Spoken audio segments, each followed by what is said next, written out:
How about now? Testing. Okay, so audio quality is worse here. Sorry, I don't know why my microphone is all of a sudden not working. Well,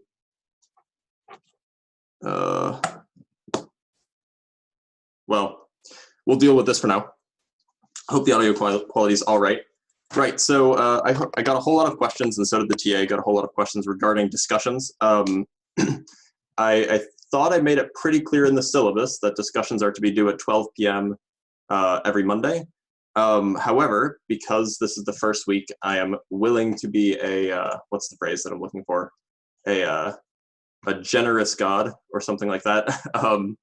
And I'm going to, just because there's so many issues with that, I'm going to push back the due date just for this week till midnight tonight. There really shouldn't be any reason that you haven't completed it, right? This is just an attendance check. You just have to sit down and actually do it for an hour. It doesn't actually take long to do. You don't have to worry about getting things right. You just have to actually sit down and try. So I am going to do that, but keep in mind, due date is 12 p.m. on the dot, cut off every week.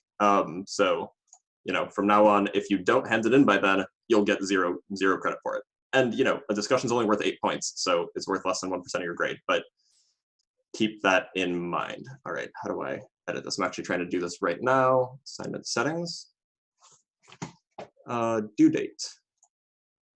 Let's make this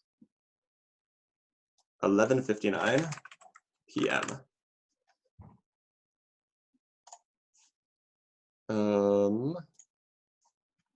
And let's save.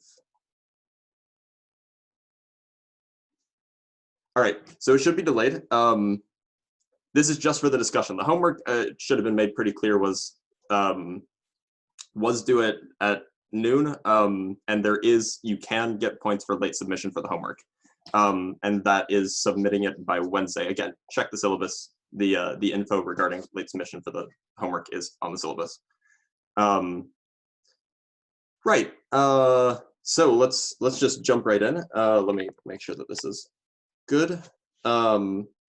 So last time we were talking about motion in one dimension. Today we're going to upgrade to motion in multiple dimensions. In particular, we're going to talk about more or less motion in 2D, but motion in 2D can be easily generalized to motion in 3D. So let's do that. Oh, one more administrative thing. I have a meeting directly after this lecture, so I will have to run quickly afterwards, so I won't have a whole lot of time for questions. And because of said meeting, I probably won't get the homework posted till later in the evening today. But it will be posted tonight, just not directly after lecture. Similarly with the lecture recordings, those probably won't be available till later tonight either. So just so everybody's feelings are assuaged, that's how it'll be today.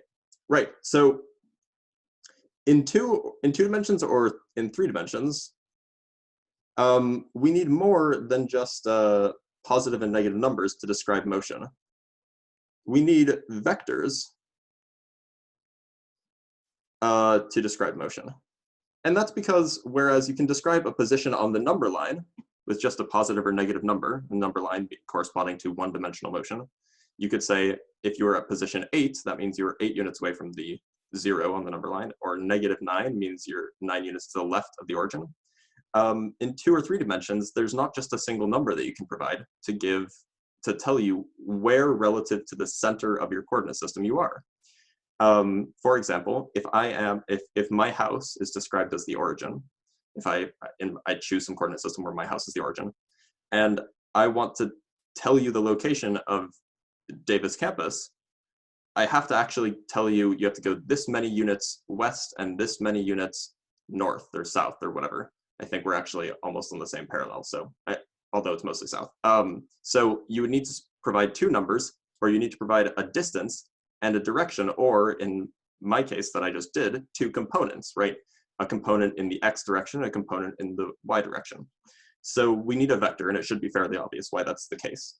So we're going to do a lot of what we did in the one-dimensional case. We're going to do it again, just in the more general case, in multiple dimensions.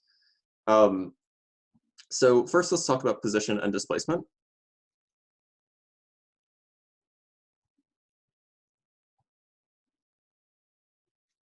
So position, so in order to talk about position and displacement, mathematically, we need a position vector.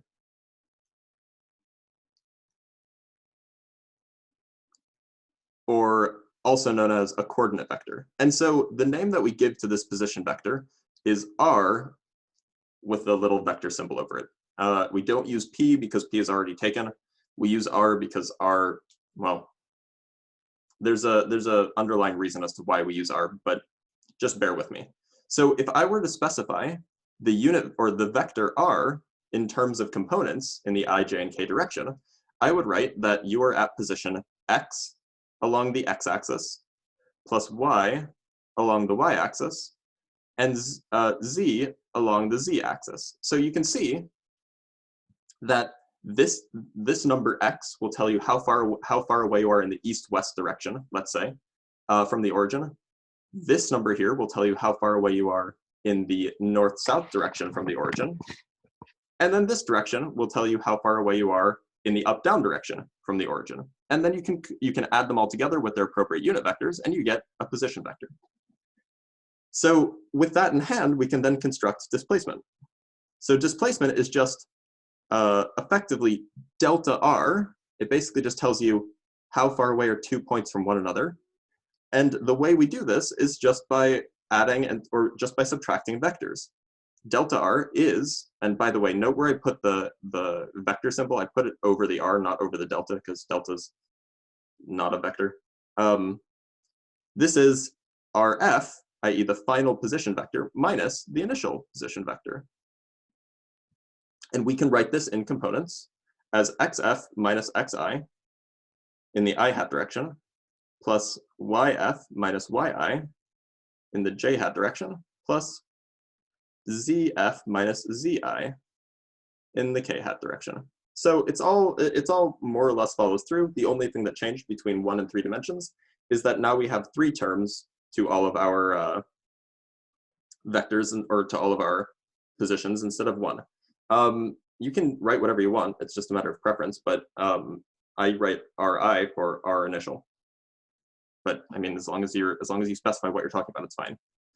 So this is our displacement vector.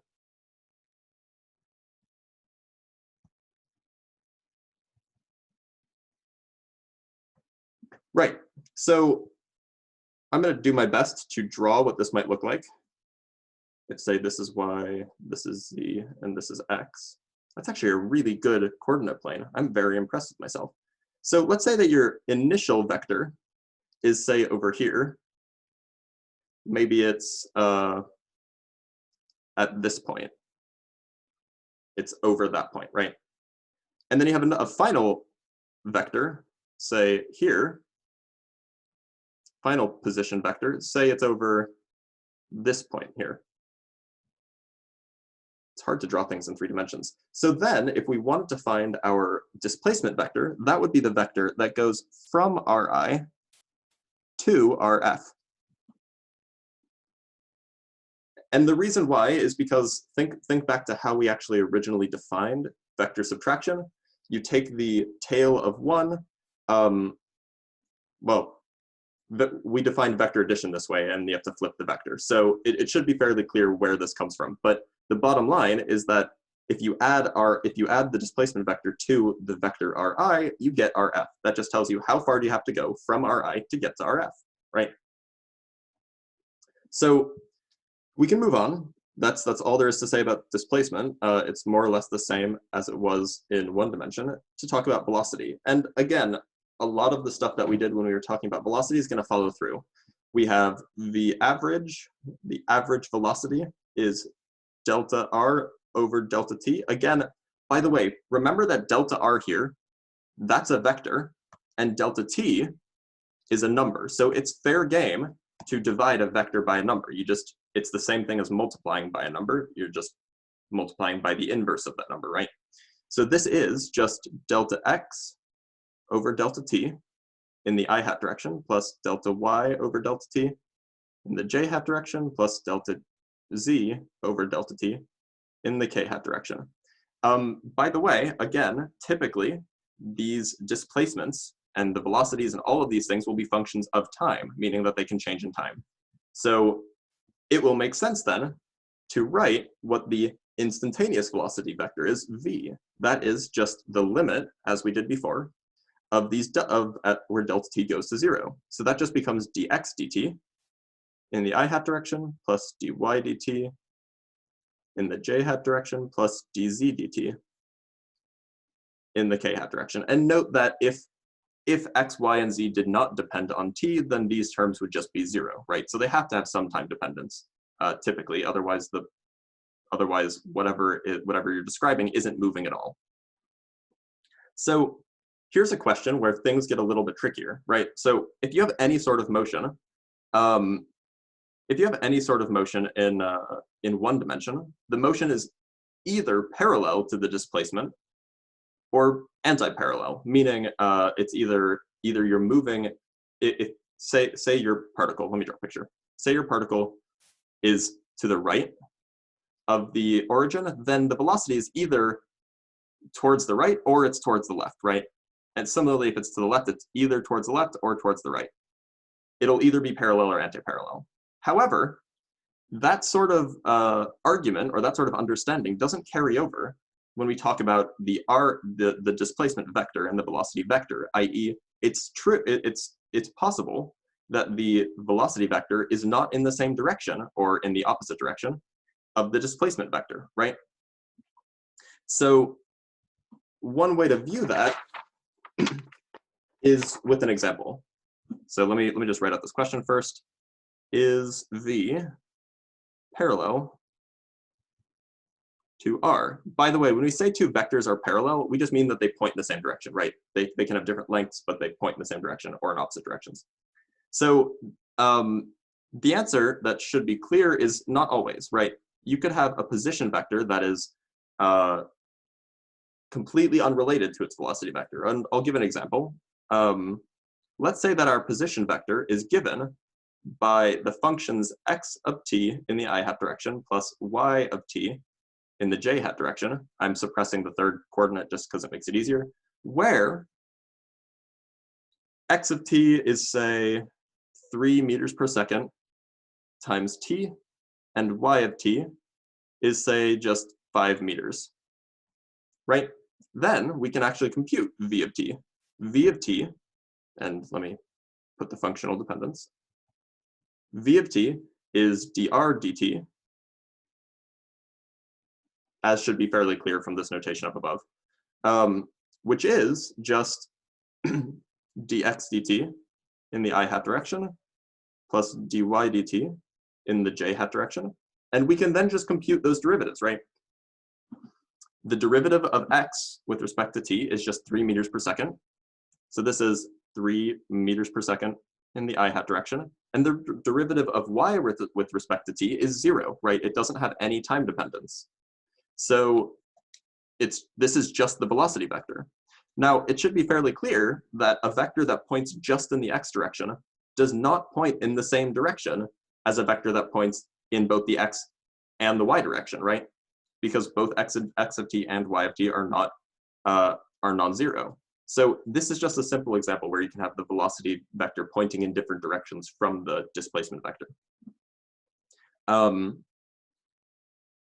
So we might write that v is not parallel to r in this case. And so we can do much the same as we did before, again, with acceleration.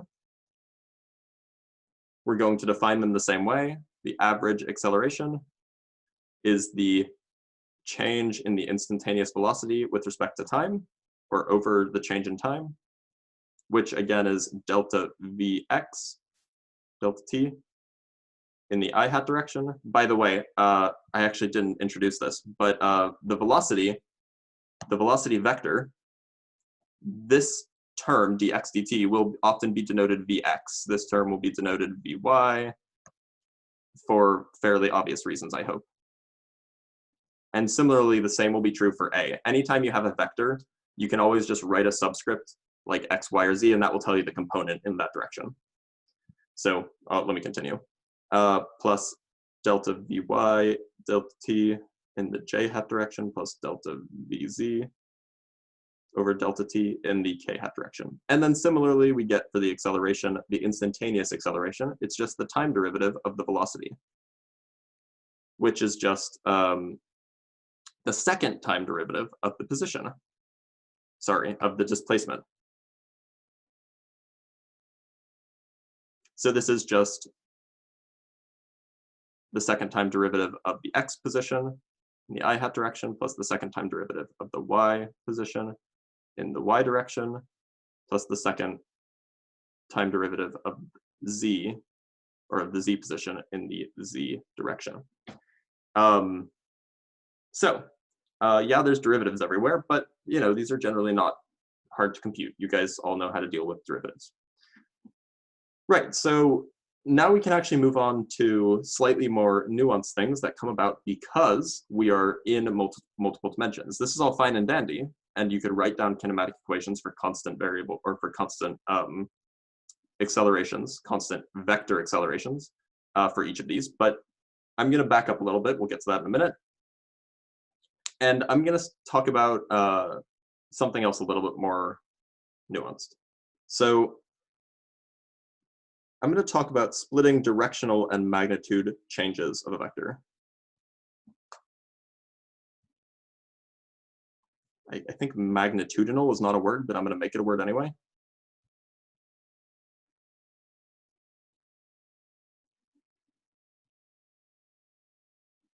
So this is a hell of a sentence, but I will explain what it means. So the idea here is that velocity and acceleration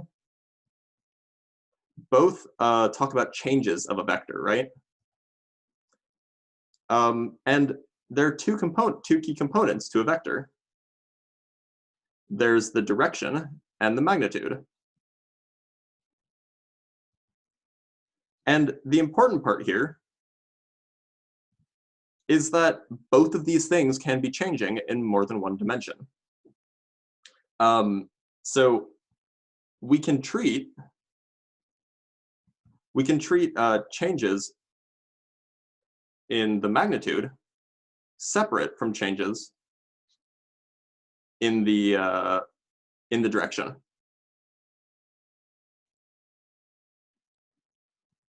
And there's a reason for doing this, and I'll get to that in a minute. But formally, or maybe not formally, using your intuition, that kind of makes sense, right? For example, if you were moving on a straight highway, right, and you push your foot down on the pedal, your velocity vector, it was pointing in another direction, and then you accelerate, using the colloquial language, accelerate, you speed up, but your direction doesn't change. It's only the magnitude of your velocity that changes. Whereas, if you are driving along the highway and you're on one of those on-ramps, but you hold a constant speed, your velocity vector is still changing, right? You're changing direction, even though your speed isn't changing. So you can see that there might be some use to talking about separating the change in magnitude of a vector from the change in direction of a vector. And that's what we're going to try to do. So by definition, we can describe any vector, in particular the displacement vector, as a product of its magnitude, which I'm just going to call r. Remember, r is just means the magnitude of the vector r, times the unit vector.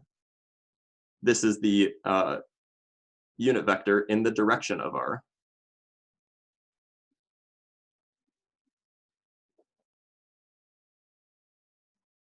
Which can be calculated as r divided by its own magnitude.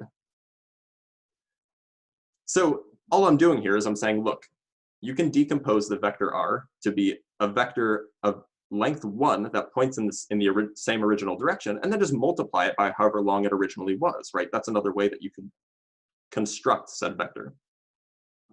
So if you agree with me that this is true, that this is a fair way to decompose a displacement vector, then we can write down our velocity vector.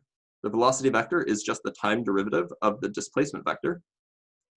And we can use what we know, or what we just wrote above, to define our displacement vector. We can just substitute the vector r with the magnitude of r times its unit vector. And then we can use the product rule that you learned in calculus just as well. So this is dr dt, so that's the time derivative of the magnitude of r, times the unit vector r hat, plus the magnitude of r times the time derivative of the unit vector. This is just the product rule. So this term, well, I'll get into more details, but keep in mind that this is not necessarily 0. And the reason for that is that even though the magnitude doesn't change, this is a vector, and it still makes sense to talk about the vector itself changing if it changes direction. So there are a few possibilities of ways that, or of types of motion.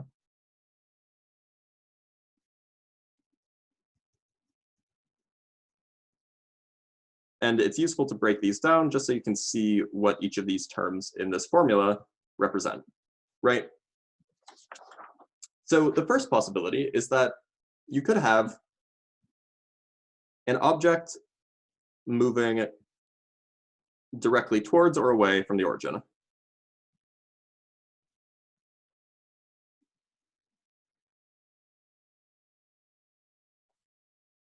So, by the way, this whole business of directly towards or away from the origin, like you can put your origin wherever you want. It's just a choice that you have to make, or that somebody might have to make for you. And so this is basically describing any sort of motion that happens along a straight line, right? Because you can just find a point in your find a point in your xy plane. Say, let's say you have an object moving in this direction. Well, then I'll just put my origin here, right? And now it's moving towards or away from the origin. So this type of motion, this motion where the object is moving directly towards or away from the origin, is just straight line motion, right? If that's the case, that means that r hat of t is unchanging, right? The direction isn't changing, and the vector, I'll draw another picture here. If you have a vector, if you have a point here and then it's moving this way, the displacement vector from here and the displacement vector from to this point, rf and ri, the direction of those vectors are the same. They just have different magnitudes, which means that r hat of t is just a fixed vector. It doesn't change with time. However, the magnitude r of t is changing. So what does that mean here? Well, that means that we can use our velocity decomposition to just include this first term, because the second term is 0. dr hat dt in this case is 0. So this is just dr dt times r hat. Another option is the object could be moving, or the object is moving, let's say, is moving in such a way that it is a fixed distance from the origin.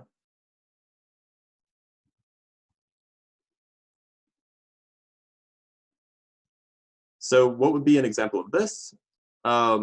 Think a ball tied to a string. So if you have your xy plane, you have your origin here. If you have a ball tied to a string attached to the origin, then, and you assume that the string is kept taut, then the ball can only move in a circular motion, right? And in general, in 3 dimensions, this would describe any sort of motion that's confined to the surface of a sphere, right? So it just means that the distance from the center is always the same distance, but it can move to different places, different orientations. Hopefully that example is clear enough. So in that case, r of t is unchanging. And that's because the distance to the origin is just a constant. It doesn't depend on time. But the direction is changing. So in this case, the only part of its position that's changing is its direction relative to the origin. So we could describe the velocity vector, again, using that decomposition above, using this second term. It's just r times dr hat dt. And so, like I said, this describes an object moving on the surface of a sphere, right? Because all points on the surface of a sphere are equidistant from the center. And the third option is just some combination of the above. And that covers all types of motion, right? Right, because this motion on the surface of the sphere basically tells you how you can move. It basically gives you, well, perhaps the right way to think about this would be, if you wanted to go from somewhere on the surface of Earth to the International Space Station, you have to both move on the surface of a sphere and you have to move away from the center of the sphere, right? What you might do is you might find out where you are, drive to the place directly underneath the International Space Station, which would be this second type, and then you would get in your rocket ship and fly straight up, which would be this first type. So you can see that moving from any one point to any second point can be viewed as a combination of these two types of motions. So the question then is how do we categorize the types of motion? We've kind of done that, but it's useful to get a deeper understanding of what this motion represents. So first, I need to remind you of something, or perhaps teach you something for the first time if you're not familiar with it. If you have two vectors and their dot product is 0, then, this is a recall, then the two vectors are perpendicular to each other. And if you're not sure why that's true, just keep in mind that the formula for the magnitude of the dot product is just the magnitude of A times the magnitude of B times the cosine of the angle between them. And so if this is equal to 0, then, assuming that neither A nor B have magnitude 0, in which case this is a trivial statement, then that means that the cosine of the angle has to be 0. And the only time that that's true is when theta is 90 degrees or 270 degrees, meaning that the two vectors are perpendicular to each other. So that's why that's true. So we're going to use that fact a lot, and I would suggest you commit it to memory, just because it's a very useful way to check if two vectors are perpendicular just by taking their dot product. So I'm going to make a claim here. The claim is that a displacement vector is perpendicular, that's parallel, is perpendicular to the rate of change of its unit vector. So that's a claim that I'm making. And I'm going to prove it to you. The way that I'm going to prove it is I'm just going to take their dot product and then just calculate, right? So I'm going to do a clever little trick here that makes this type of calculation easier. I'm going to write this as 1/2 times twice the original thing. So this is 1/2 times r hat dot dr hat dt plus, I think that oh, never mind, plus what am I doing? dr hat dt times, or dot r hat. Oh, sorry, I'm not, wrong claim. I mean, that claim's true too, but this claim is more useful. I'm claiming that a unit vector is perpendicular to the change of that unit vector. And so all I've done is I've just written this statement out, r hat dot dr hat dt, as just 1/2 times twice it, right? You can rearrange the order of this so that it's 2 times r hat dot dr hat dt. So this is a nothing move. It's just an algebraic trick. But then you can use the chain or the product rule and realize that this is 1/2 times d dt of r hat dotted into itself, right? The product, or the product rule distributes across vector, or sorry, the product rule applies for the dot product, so that's totally fine. And so this is just 1/2 times d dt of, well, what is r hat dotted into itself? It's a unit vector dotted into itself, so that's just the magnitude squared. But what's the magnitude of a unit vector? It's just the number 1. So this is 1/2 times the time derivative of a constant, which is 0. Now, that may have gone over your head. You can double check and wrap your heads around it later. But the bottom line is that this claim checks out, that r hat is perpendicular to the rate of change of itself. And quite obviously, r hat is parallel to itself, right? So what does that mean? Well, let's go back and look at this decomposition. We see that one part of this decomposition points in the r hat direction, and the other part points in a direction perpendicular to that. So what we can do, and let me write that out for you, this is dr dt in the r hat direction plus r times dr hat dt. This part is perpendicular to r hat, and this part is quite obviously parallel to r hat. So we just give these names. This is v parallel plus v perpendicular. So what v parallel means is it's the part of the velocity vector that is in the same direction as the displacement vector. And the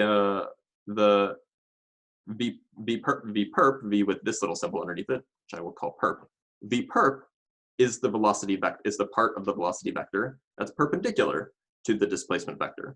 So if I have let's say I have a displacement vector like this and a velocity vector like this, then I could break down the velocity vector as a part that's parallel and a part that's perpendicular. That's all we're doing here. It's just a way to decompose velocity vectors into useful components. And by the way, this is another, and you'll learn about this once you take linear algebra, but this is something called a change of basis, basically. We've just decomposed it into another set of perpendicular vectors, right? Usually you would have you'd have I hat, j hat, and k hat. Now we have v parallel hat and v perp hat, which have their associated components. Right, and so we can do the same thing with acceleration.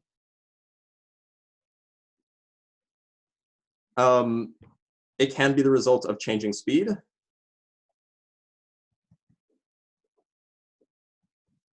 Or it can result from changing direction.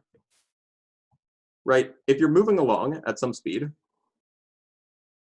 and you increase your speed, that's one form of acceleration. But like I mentioned before, if you turn, that's another form of acceleration, even if you don't change your speed.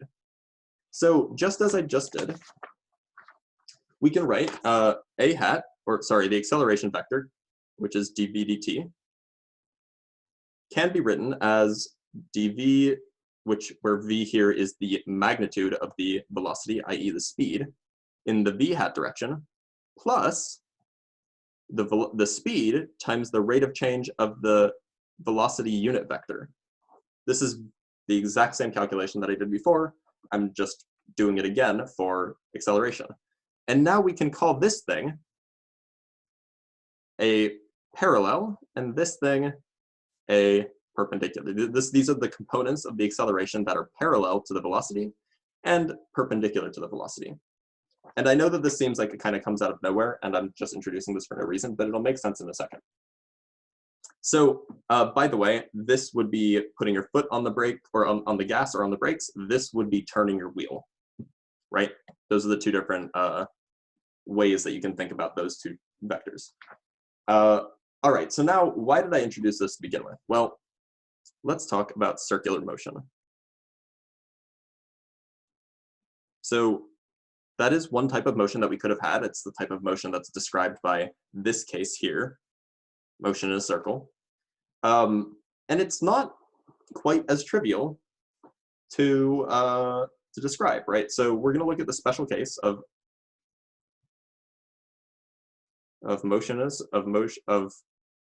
an object moving along a circle, or maybe it's confined to a circle.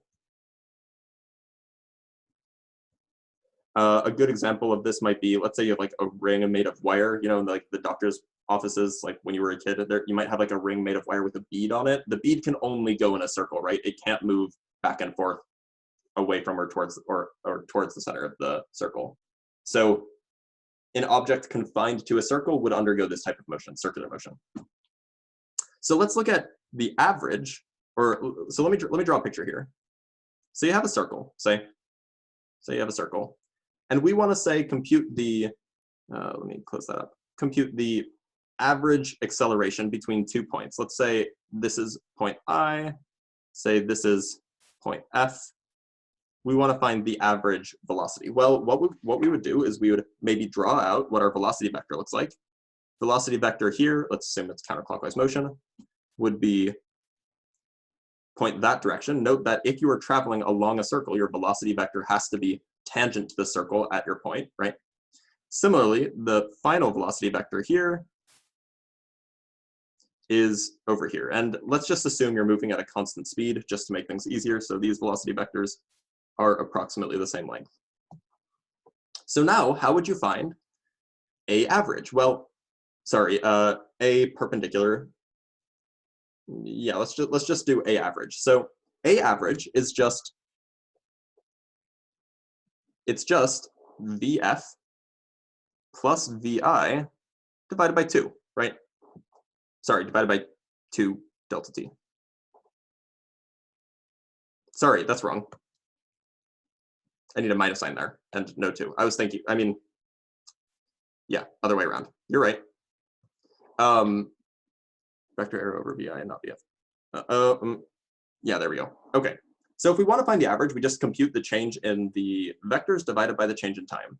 So let's just draw that picture here. So we have this vector. I'm just shifting them to the center so then we can see what the average velocity looks like. And then we want to subtract off, or we want to find the vector that when added to this, yeah, we want to subtract off VI. So this is a little bit harder to draw, just trying to get it right. So let me move this. So we have VF, and then we want to subtract off VI. So that's just the same as adding VI in the opposite direction. So we have VF here, we have minus VI here. So our vector looks something like this vector here.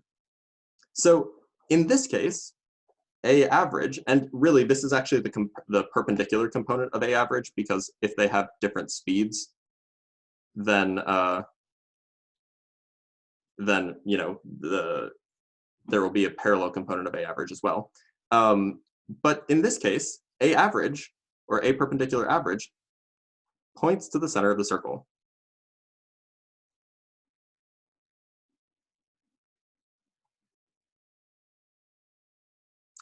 This type of acceleration, by the way, acceleration that points towards the center of a circle when you're moving in a circle, this is what's known as centripetal, not centrifugal, but centripetal acceleration. Centripetal meaning center seeking in Latin or Greek or something.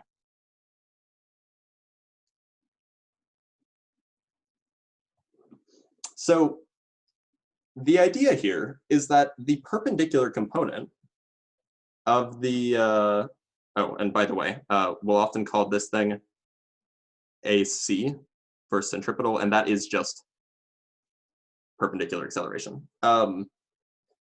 So the point here is that there are 2 different accelerations that you could have for circular motion, right? You could have acceleration where you're speeding up the rate at which you go around, right?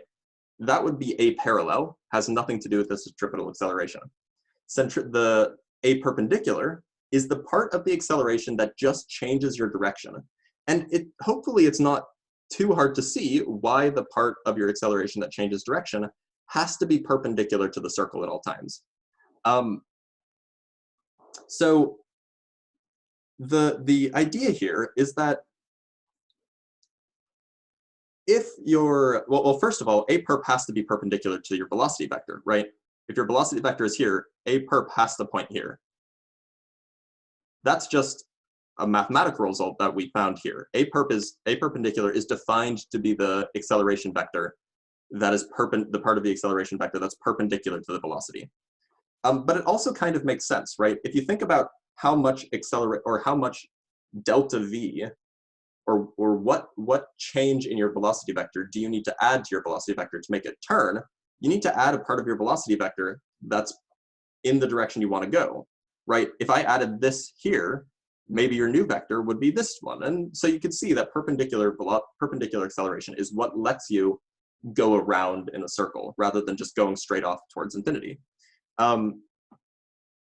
So a question that you might ask is, can we say anything about the magnitude of a perp or of AC?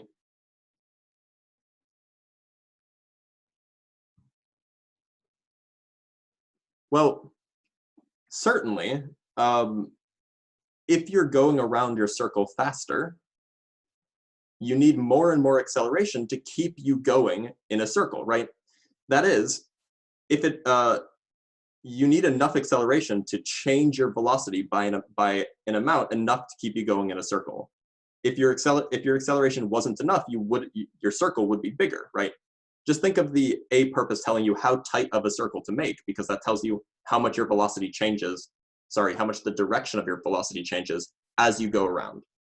And that controls how tight it is. So that is, a perp should be related to the velocity, or to the speed rather. How it's related, I will get to in a minute, but the idea is that the speed should tell you something about the magnitude of the perpendicular acceleration. Similarly, a smaller circle in circular motion, centripetal acceleration pointed towards the center of the circle 100% of the time. Centripetal acceleration is defined to be acceleration towards the center of the circle. So a smaller circle means that you also have to that your velocity has to change more dramatically its direction. So that means that for a smaller circle, you should have a larger, that should not be a perp, AC. Well, they're interchangeable, larger AC. So the idea here is if you increase your speed around a given circle, you have to turn harder, so you have a larger perpendicular acceleration or centripetal acceleration. Similarly, for a smaller circle at a fixed speed, you have to turn more per unit length, so you have to turn harder, i.e. larger centripetal acceleration. It turns out that there's a formula that tells you the magnitude here, and this is not so hard to derive, but I'm not going to do it. You feel free to look it up on your own. That the magnitude of the centripetal acceleration is just equal to the speed squared divided by the radius. Let's call that the radius, capital R. Let's call it just I'll call that capital R, because otherwise it's an overload. Turns out that it's just equal to the square of the speed, or the square of the velocity, those two things mean the same thing, divided by the radius of the circle. So this follows, if you increase the velocity, you increase the speed, or you increase the centripetal acceleration. Similarly, if you decrease the radius of the circle, you increase the centripetal acceleration. No, this is centripetal acceleration. So this has the correct units. You'll find that this has meters squared per second squared times 1/meters, which is meters per second squared. It checks out. And so this is a formula that I expect you guys to commit to memory. Like this is one of the few exceptions to the 4 symbols rule. The centripetal acceleration is the square of the velocity divided by the radius. That's something that you should know. Right. So let me try to finish the notes on circular motion, then we'll end it. Sometimes circular motion is the result of an object actually spinning.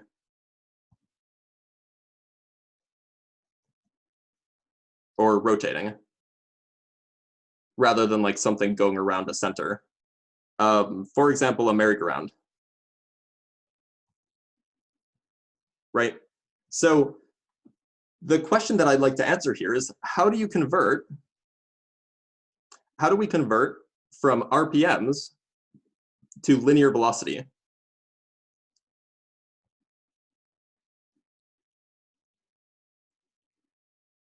like that's a reasonable question, right? Like if a thing's rotating at five rotations per minute, how fast or if a merry-go-round is rotating once a minute, how fast is the outermost horse going, like in meters per second, right? So in order to understand how we do this, it's easier to just know how to convert amount of rotations to distance traveled, right? And that's fairly easy. So if you have a circle, some radius r,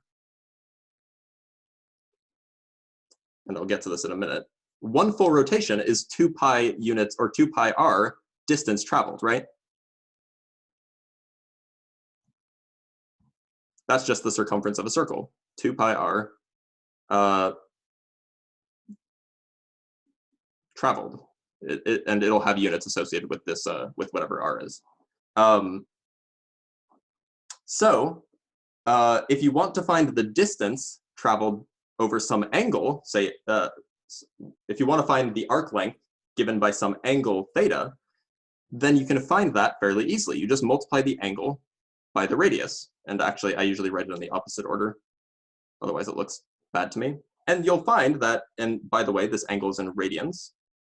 You'll find that if you do one full revolution, that's 2 pi radians, then you get 2 pi r, right? Nothing surprising there. Also a useful thing to commit to memory. If you don't know it, this is a 4-symbol equation, so it's expected that you'll know it. So then the question is, what about speed? We know how to do we know how to do angular distance or rotations to distance, but RPM is more useful. So v, the speed, is just the rate of change of the arc length over time, right? This is just the time derivative of r times theta, using that formula up ahead or up above. And because the radius doesn't change, this is just r times d theta dt. And we name this thing, d theta dt, we name it omega.